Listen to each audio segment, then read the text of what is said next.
Ẹ kú dédé àsìkò yìí, èyí làwọn ìròyìn tó jẹyọ láti ní ìwé ìròyìn The Matrix lónìí ọjọ́ Ajé, Monday ọjọ́ kejìdínlọ́gbọ̀n oṣù kẹrin ọdún 2025. Ẹniọlá Sálíù lorúkọ mi. Ilé-iṣẹ́ ààrẹ ti sọ ìdí tí ẹgbẹ́ òṣèlú APC fi di ẹgbẹ́ tí gbogbo ènìyàn fi ń yangàn tí àwọn olóṣèlú sì ń sáré láti wọ̀.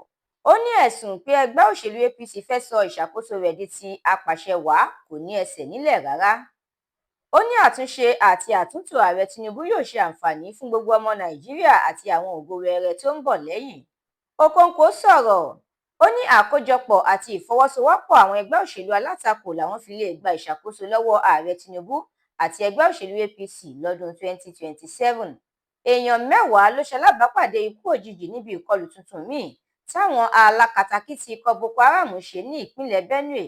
Bákan náà ni wọ́n tún gbẹ̀mí àwọn àgbẹ̀ 14 àti àwọn 2 nínú ikọ̀ Joint Task Force JTF ní ìpínlẹ̀ Borno.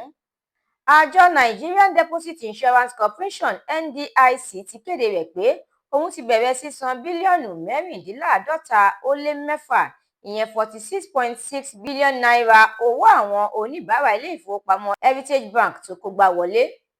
Mínísítà fún ìgbòkègbodò ọkọ̀ òfurufú àti ìdàgbàsókè rẹ̀ Festus Keyamo ti fìdí ẹ̀ múlẹ̀ pé pápákọ̀ òfurufú Akanu Ibiam International Airport tó wà ní ìpínlẹ̀ Enugu máa jẹ́ ṣíṣí padà lónìí. Àjọ Socio-Economic Rights and Accountability Project SERAP ti rọ olùdásílẹ̀ àti ọ̀gá àgbà fún iléeṣẹ́ Meta Platform Incorporation ìyẹn ọ̀gbẹ́ni Mark Zuckerberg tó ní ojú òpó Facebook láti san owó ìtanràn $200 mílíọ̀nù ìyẹn $220 million tàbí kí wọ́n fi ojú rẹ̀ bá ilé-ẹjọ́. Níṣe ni Sẹ́nitọ́ Natasha máa tuntun tíná ogun dá pẹ̀lú Akpabio pẹ̀lú ìwé ẹ̀bẹ̀ tó fi ránṣẹ́. Ọ̀gá àgbà àjọ tó ń ṣètò ìdánwò ìgbaniwọlé sí ilé ẹ̀kọ́ gíga JAMB ti wọ gàù látàrí bí wọ́n ṣe fi ìdánwò àwọn akẹ́kọ̀ọ́ sí aago 6 àárọ̀ kùtùkùtù ìyẹn 6:30 a.m. nírú àkókò ìpèníjà ètò ààbò tí orílẹ̀-èdè yìí wà lọ́wọ́ báyìí. Ìròyìn amúlùúdùn. Gbajúgbajà òǹkọrin tàkasúfèé ọmọ orílẹ̀-èdè yìí tú bàbá ti mú ìyàwó rẹ̀ tuntun tó jẹ́ aṣòfin ìyẹn Natasha Osawaru lọ yọjú sáwọn òbí rẹ̀. Ìròyìn eré ìdárayá. Ẹgbẹ́ agbábọ́ọ̀lù Liverpool ti gba ife ẹ̀yẹ EPL tọdún yìí léyìí tó sọ ọ́ di 20 tó ti gbà nínú ìtàn eré bọ́ọ̀lù aláfẹsẹ̀gbá. Bákan náà ni ẹgbẹ́ agbábọ́ọ̀lù Man City ti wọ ìpele àṣekágbá ìdíje FA Cup.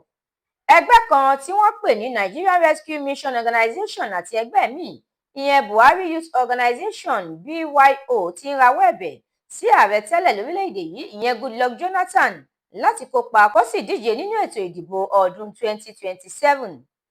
Àgbà ẹgbẹ́ òṣèlú APC ní ìpínlẹ̀ Rivers Magnus Abe ti fìdí ẹ̀ múlẹ̀ pé bí Oborevwori Okowa àtàwọn míì ṣe kúrò nínú ẹgbẹ́ òṣèlú PDP sínú ẹgbẹ́ òṣèlú APC yóò túbọ̀ fún APC lágbára ni. Ìròyìn ìwà ọ̀daràn. Àwọn agbébọn gbẹ̀mí awakọ̀ kan, ènìyàn 5 ni wọ́n jí gbé lójú ọ̀nà Baga Anka ní ìpínlẹ̀ Zamfara. Àwọn afurasí ajínigbé 5 ni wọ́n ti ṣe alábàápàdé ikú òjijì lẹ́yìn ìjà àjàkú akátá pẹ̀lú ìbọn yínyìn tó wáyé láàrin wọn àtàwọn ọlọ́pàá ní ìpínlẹ̀ Delta. Iléeṣẹ́ ọlọ́pàá ní ìpínlẹ̀ Èkó ti fi ọwọ́ ṣìkún òfin mú ọmọkùnrin ọdún 16 kan Solomon Ibiwoye ní agbègbè Èbúté Èrò lórí ẹ̀sùn pé ó ń ṣàkóso ìbọn ìléwọ́. Kò dín ní àwọn jàǹdùkú bíi 200 tí wọ́n ṣe ìkọlù sí àwọn òṣìṣẹ́ aláàbò tó ń ṣọ́ ilé-iṣẹ́ ìjọba tó ń pawó wọlé ní ìpínlẹ̀ Ebonyi. Ọ̀gọ̀rọ̀ ènìyàn ni wọ́n ṣe léṣe tí wọ́n sì ti di èrò ilé ìwòsàn. Ìkọlù ọ̀hún ni wọ́n ló ṣẹlẹ̀ ní ọjà Amúdó níjọba ìbílẹ̀ Gúúsù Ezza ní ìpínlẹ̀ Ebonyi tó sì jẹ́ wípé ẹni tó jẹ́ ààrẹ àwọn ọ̀dọ́ lágbègbè ọ̀hún ni wọ́n kẹ́fín pé ó léwájú àwọn ikọ̀ tó ṣe ìkọlù ọ̀hún.